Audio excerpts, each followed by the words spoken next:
Hello friends, welcome back to our channel. So ఈరోజు ఒక మంచి రెసిపీ అయితే మీతో షేర్ చేయబోతున్నానండి. చేసుకోవడం అయితే చాలా సింపుల్ అనమాట. సో ఇంట్లో కూరగాయలు ఏమీ లేనప్పుడు ఏం చేయాలో మనకు అర్థం కానప్పుడు ఇలా చేసేసుకోవచ్చు. 10 మినిట్స్లో ఈజీగా రెడీ అయిపోతుందండి. సో ఇవైతే నేను దొండకాయలు ఫ్రై చేసిన ఆయిలే యూస్ చేస్తున్నాను. ఓకేనా, ముందు కడాయి పెట్టేసుకొని ఆయిల్ వేసేసుకోవాలి. సో ఇక్కడ ఒక 2 టేబుల్ స్పూన్స్ వరకు ఆయిల్ వేసుకున్నాను. ఆయిల్ హీట్ అయిన తర్వాత ఇందులో సన్నగా కట్ చేసి పెట్టుకున్న ఆనియన్స్ వేసుకోవాలి. సో ఇక్కడ నేను చాప్ చేసుకున్నానండి. సో చూస్తున్నారు కదా, మీరు కట్ చేసి కూడా యాడ్ చేసుకోవచ్చు. సో వేసుకొని ఒకసారి బాగా మిక్స్ చేసుకోవాలి. ఎక్కువ టైం పట్టదండి అండ్ ఎక్కువ ఇంగ్రీడియంట్స్ కూడా అవసరం లేదు. చాలా సింపుల్గా, చాలా తక్కువ ఇంగ్రీడియంట్స్తోనే రెడీ అయిపోతుంది అనమాట. సో డిన్నర్లో అయినా, బ్రేక్ఫాస్ట్లో అయినా, ఏమైనా కిచిడి అది చేసినప్పుడు కూడా కాంబినేషన్లో చాలా బాగుంటుంది. మిక్స్ చేసుకున్న తర్వాత ఇందులో ఒక హాఫ్ టీ స్పూన్ పసుపు, రుచికి సరిపడినంత ఉప్పు కూడా యాడ్ చేసేసుకోవాలి. సాల్ట్ యాడ్ చేయడం వల్ల ఆనియన్స్ చాలా తొందరగా కుక్ అయిపోతాయి. సో ఇప్పుడు ఇవి గోల్డెన్ బ్రౌన్ కలర్లో వచ్చేంత వరకు బాగా ఫ్రై చేసుకోవాలి.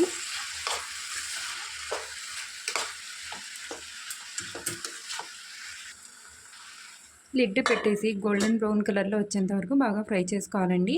మధ్య మధ్యలో లిడ్ తీసి మిక్స్ చేస్తూ ఉండాలి. సో మధ్య మధ్యలో ఇలా తీస్తూ మిక్స్ చేస్తూ ఉంటే ఆనియన్స్ మాడిపోకుండా ఉంటాయి, లేదంటే మొత్తం కింద నుంచి మాడిపోతాయి. టేస్ట్ కూడా చేంజ్ అయిపోతుంది. సో నేను ఇక్కడ ఎగ్స్ కూడా రెడీ చేసి పెట్టేసుకున్నానండి. ముందుగానే బాయిల్ చేసేసుకొని దీన్ని ఇలా హాఫ్లా కట్ చేసి పెట్టేసుకున్నాను. ఓకేనా, మీరు ముందుగా ఎగ్స్ బాయిల్ చేసుకోవడానికి పెట్టేసి ఆ తర్వాత ఆనియన్స్ని చాప్ చేసేసుకోండి. సో ఆనియన్స్ చాప్ అయిపోయే లోపల ఎగ్స్ కూడా బాయిల్డ్ అయిపోతాయి. ఇలా చేసుకుంటే టైం సేవ్ అవుతుంది.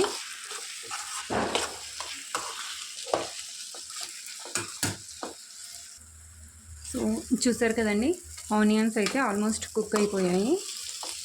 స్టార్టింగ్లోనే పసుపు, ఉప్పు వేసాం కాబట్టి ఆనియన్స్ చాలా తొందరగా కుక్ అయిపోతాయి. ఇప్పుడు ఇందులో కారం పొడి వేసుకోవాలి. సో ఇక్కడ నేను హాఫ్ టీ స్పూన్ కారం పొడి వేస్తున్నాను. మీరు మీ స్పైసీనెస్ ఎంత ఇష్టపడతారో దాని అకార్డింగ్ వేసుకోండి. సో నేనైతే ఇక్కడ హాఫ్ టీ స్పూన్ ఫుల్గా అయితే వేసాను. ఇప్పుడు దీన్ని బాగా మిక్స్ చేసుకోవాలి.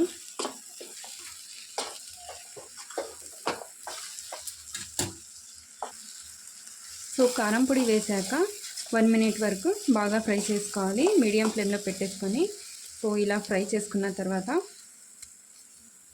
మనం కట్ చేసి పెట్టుకున్న ఎగ్స్ వేసేసుకోవాలి.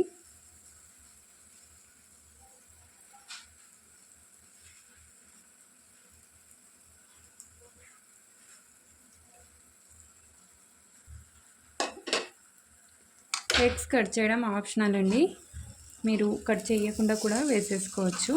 సో నేను ఇక్కడ 3 ఎగ్స్ తీసుకొని సగానికి కట్ చేసి యాడ్ చేశాను.